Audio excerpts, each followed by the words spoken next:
अब बच्चों हम अगला देखेंगे। अगले में जैसे यह तुमने अच्छा नहीं किया, तुम्हें मेरी आज्ञा का उल्लंघन नहीं करना चाहिए था। अब जल्दी चलो, मेरा मन चिंतित है। सीता ना जाने किस हाल में होगी, कैसी होगी। मायावी राक्षसों का कोई ठिकाना नहीं है। राम ने चलने की गति और बढ़ा दी। कुटिया अभी दूर थी पर दिखाई पड़ने लगी थी। राम ने वहीं से पुकारा, सीते तुम कहाँ हो? जैसे कि उन्हें पता चल गया हो कि सीता आश्रम में नहीं है। कुटिया मौन रही, वहाँ से कोई उत्तर नहीं मिला।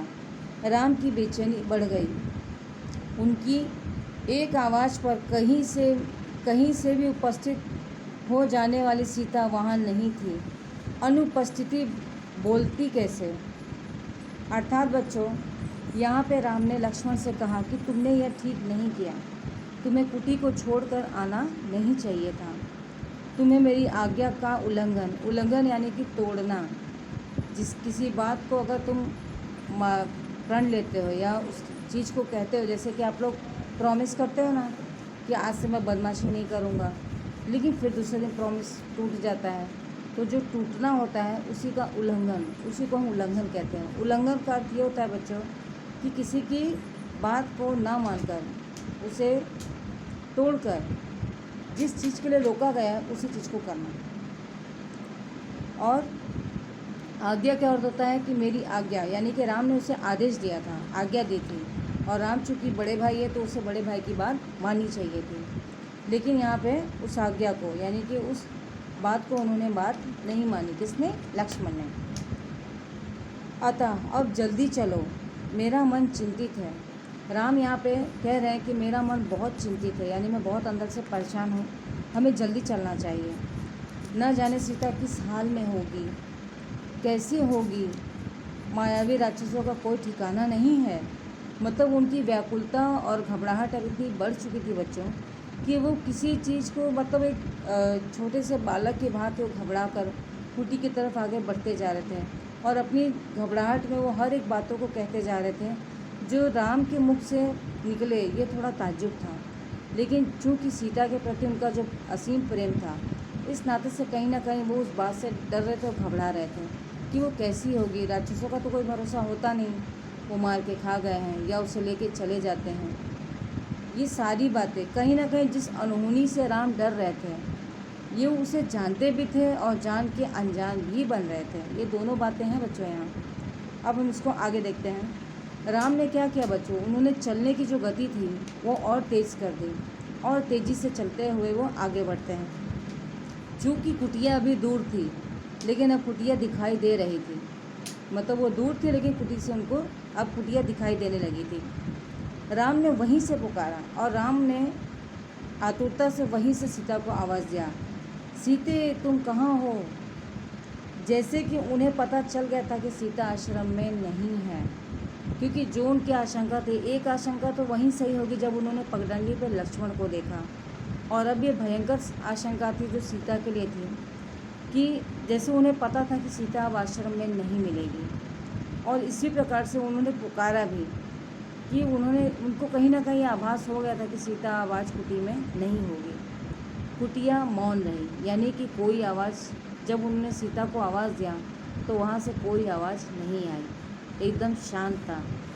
वहाँ से कोई उत्तर नहीं मिला। राम की बेचैनी बढ़ जाती है, यानी जब कोई उत्तर ही नहीं मिलता है तो राम और घबरा जाते हैं और परेशान हो जाते हैं, उनकी बेचैनी और बढ़ जाती है, क्योंकि उनकी एक आवाज़ पर कहीं भी रहे सीता तो वो तुरंत उपस्थित हो जाती थी। उपस्थित हो जाने वाली सीता आज वहाँ पर दिखाई नहीं दी, और ना ही उसकी कोई आवाज़ सुनाई दी। और अनुपस्थिति बोलती है कभी, यानी जो बच्चों वहाँ उपस्थित ही नहीं है। अनुपस्थिति का अर्थ यही होता है कि जो अपने यथा स्थान पर उपस्थित ना हो, तो जो उपस्थित ही नहीं है वो बोलेगा कैसे? नहीं बोल सकता ना। तो इसी प्रकार से बच्चों कि वो बोलता नहीं। अब राम और घबरा जाते हैं और परेशान हो जाते हैं कि अब क्या करें, कैसे करें। सीता को चारों तरफ वो देख रहे हैं, खोज रहे हैं। तो कुटी के चारों जब उन्होंने देखा तो कुटी के पास पहुँचते जैसे कि उन्होंने सीता को आवाज़ दी तो सीता उनकी जो हमेशा एक आवाज़ पर सीता उपस्थित हो जाती थी, आज सीता दिखाई नहीं दी। और वो लक्ष्मण से भी कहते हैं कि तुम्हें ऐसा नहीं करना चाहिए था, तुम्हें मेरी बात को मानना चाहिए था और तुम्हें वहीं रहना चाहिए था। मेरा मन अंदर से बहुत चिंतित है, कैसी होगी सीता, कहीं राक्षस उसे कुछ कष्ट ना दे रहे हों या कोई परेशान ना कर रहे हों, क्योंकि राक्षसों का तो कोई ठिकाना होता नहीं है। और राम जिस गति से वहाँ कुटी के पास पहुँचे, कहीं ना कहीं उनका हर एक डर अब सामने सही होता जा रहा था। और वो कह भी रहे थे कि अब कुटी से जैसे कि वो थोड़ी दूर थे, लेकिन जबकि कुटी उन्हें दिखाई देती तो वो वहीं से सीता को आवाज़ देते हैं। और आवाज़ देने के पश्चात भी बच्चों जब आवाज़ मौन हो जाती है, कुटी एकदम शांत होती है, वहाँ से कोई भी आवाज़ सुनाई नहीं देती, जिससे राम की आशंका, चूँकि जैसे ऐसा लग रहा था कि राम को इस बारे में पता था कि सीता अब कुटी में उन्हें नहीं मिलेगी। और इसी नाते से बच्चों कि यहाँ पर वो घबराते हुए पहुँचते हैं।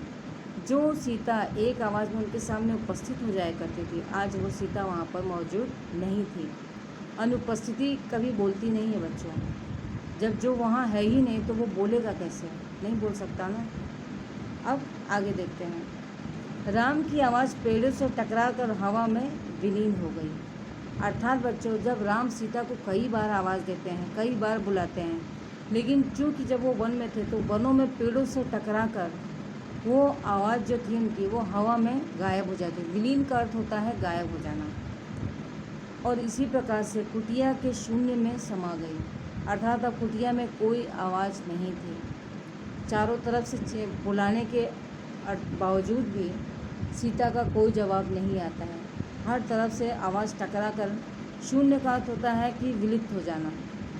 शून्य अर्थात जीरो। अब कुटिया के शून्य समा गई, मतलब कुटिया एकदम शांत हो चुकी थी, अब कुटिया में कुछ नहीं था।